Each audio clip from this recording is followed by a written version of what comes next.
ನನ್ನ ಭಕ್ತ ಒಬ್ಬ ಸೊಗಸಾದ ಶಾವಿಗೆ ಪಾಯಸ ಕೊಟ್ಟ. ನಿನ್ ಜ್ಞಾಪಕ ಬಂತು, ಓಡೋಡಿ ಬಂತು. ಕುಡಿ. ಸಕ್ಕರೆ ಹೆಚ್ಚಾಗಿರುತ್ತೆ ರೀ, ನಾನು ಕುಡಿಯೋ ಹಾಗಿಲ್ಲ. ಯಾಕೆ? ಶುಗರ್ ಕಂಪ್ಲೇಂಟೆ? ಹೌದ್ರಿ. ಕಾಫಿ ಕೂಡ ಕುಡಿಬಾರ್ದು. ಯಾಕೆ?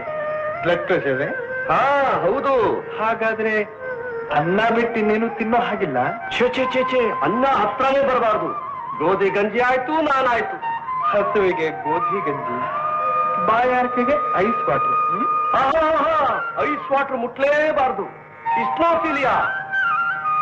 ನಿಂತ್ಕೊಂಡು ಯಾಕೆ ಮಾತಾಡ್ತೀರಿ? ಮಾತು ಕೂತ್ಕೊ. ನಾನ್ ಕೂತ್ಕೊಳಕ್ ಆಗಲ್ರಿ, ನೀವು ಕೂತ್ಕೊಳ್ಳಿ.